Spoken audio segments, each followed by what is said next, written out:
کرنا بدعت ہے، تو بتائیں کون سی حدیث میں آیا؟ تو دیکھیں میلاد شریف کرنا شیطان پہ بہت بھاری گزرتا ہے، کیونکہ میلاد شریف کے ذریعے رسول اللہ صلی اللہ علیہ وسلم کی محبت پیدا ہوتی ہے، اور رسول اللہ کی محبت کے ذریعے ایمان پیدا ہوتا ہے، کیونکہ حدیث شریف میں واضح لفظوں میں آ چکا لا یؤمن احدکم حتی اکون احب الیہ من والدہ و ولدہ والناس اجمعین، تم میں سے کوئی اس وقت تک مومن ہو ہی نہیں سکتا جب تک کہ وہ مجھے اپنے ماں باپ، اپنے اولاد، بلکہ تمام انسانوں سے زیادہ بڑھ کر محبوب نہ جانے۔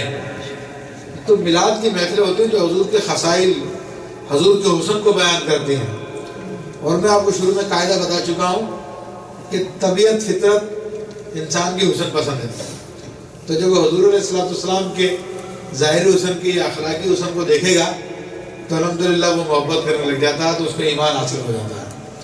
اب شیطان ایمان کا دشمن ہے، تو پھر وہ اعتراض کرتا ہے، دلیلیں ڈھونڈتا ہے۔ میں آپ کو پہلے بتا چکا ہوں محبت کرنے والا دلیلیں نہیں ڈھونڈتا۔ آپ نے کبھی کسی وہ پروانے کو دیکھا کہ وہ کہتا ہے کہ مجھے آگ میں گرنا پہلے میرے کو دلیل دو، میں تب میں آگ میں گروں گا؟ آیا کسی بلبل کو دیکھا وہ دلیل پوچھنے آئی ہے کہ میں پھول سے محبت تب کروں گی جب مجھے دلیل دو گے؟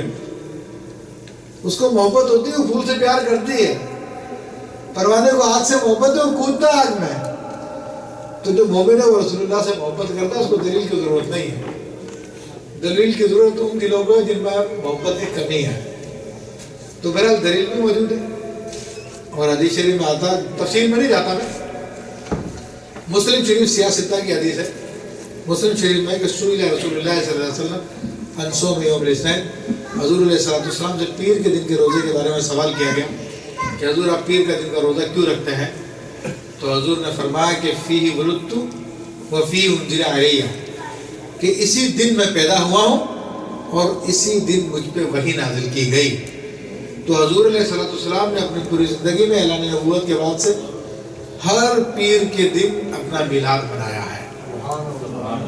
پھر اور بہت سارے جب یہ جواب دیں گے پھر ان کو اور اعتراض اٹھیں گے کہ شیطان ہے نا، کیونکہ اس کا ہوتا ہے کہ ایک طرف سے قابو نہ آئے تو دوسری طرف سے قابو نہ آئے تو تیسری طرف سے، مگر ایک نفسیات ہے شیطان کی کہ آپ سے گناہ کروانا چاہے گا، تو آپ اس گناہ سے بچ جائیں گے تو کہے گا اچھا یہ والا گناہ کر لیں، آپ اس کو بھی چھوڑ دیں تو کہے گا نہیں وہ والا گناہ کر لیں۔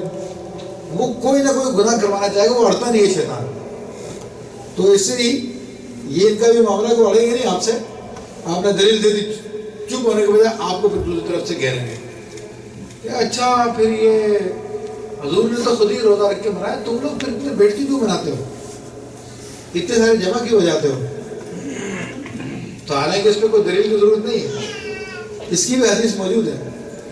غزوہ تبوک کے موقع پر رسول اللہ صلی اللہ علیہ وسلم واپس تشریف لائے تو حضرت عباس ابن عبد المطلب رضی اللہ تعالیٰ عنہ یا رسول اللہ صلی اللہ علیہ وسلم مجھے اجازت دیجیے میں کچھ شعر سنانا چاہتا ہوں۔ حضور نے اجازت دی، تقریباً 25-30 ہزار صحابہ کرام ہیں۔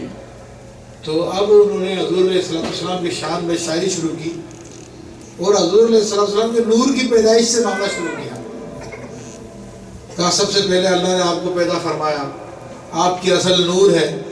آپ علیہ السلام اس وقت بھی تھے جب آدم علیہ السلام دنیا زمین پر آئے، آپ علیہ السلام اس وقت بھی نور علیہ السلام کے ساتھ تھے جب ان کو کشتی پہ سوار کیا گیا، آپ کی وجہ سے ان کی کشتی ڈوبنے سے بچ گئی۔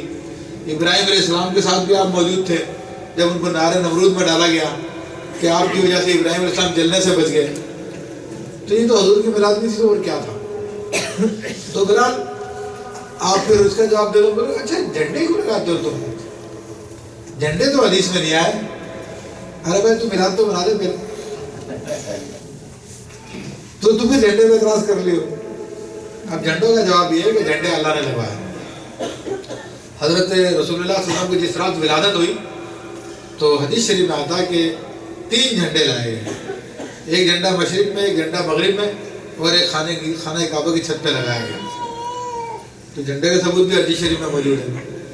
حضور علیہ السلام جب مدینہ منورہ تشریف لا رہے تھے تو ایک صحابی جو اس وقت مسلمان نہیں ہوئے تھے، بریدہ اسلمی، حضور علیہ السلام کو شہید کرنے کے لیے آئے 70 آدمیوں کے ساتھ۔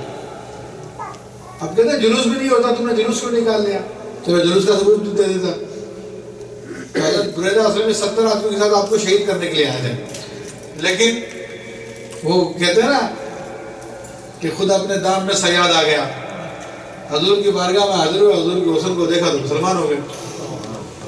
تو اب 70 آدمی اور مل کے جلوس بن گیا، تو عرض کیا رسول اللہ جھنڈا نہیں ہے، پھر انہوں نے اپنا امامہ کھولا، نیزے پہ لگایا، اس کو جھنڈا بنایا، آگے آگے لے کے چلنے لگے۔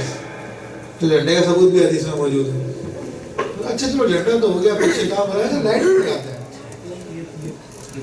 تو یہ شیطانی کھیل ہے یہ کہ حضور کا ذکر بس رک جائے کسی طریقے سے، حضور کی محبت کے کام رک جائیں۔ ارے لائٹ بھی اللہ نے لگائی ہے بھائی، لائٹ بھی اللہ نے لگائی ہے، وہ بھی حدیث شریف میں موجود ہے۔ ام شفا رضی اللہ تعالیٰ فرماتی ہیں جس رات رسول اللہ صلی اللہ علیہ وسلم کی ولادت ہوئی تو اس رات آسمان کے ستارے زمین کے اتنے قریب آ گئے تھے تو مجھے ایسا لگا کہ گر جائیں گے زمین پہ۔ یہ لائٹنگ کس نے کی تھی؟ ہم تو چندے کی لائٹیں لگاتے ہیں، اللہ نے تو پورا آسمان جگمگا دیا تھا۔ پھر حضور علیہ السلام جس رات معراج پر تشریف لے گئے تو آپ علیہ السلام نے تمام آسمانوں پہ 2 ستون دیکھے، جو ایک زمرد کا تھا، ایک یاقوت کا، تو نور سے جگمگا رہے تھے، روشنی سے جگمگا رہے تھے۔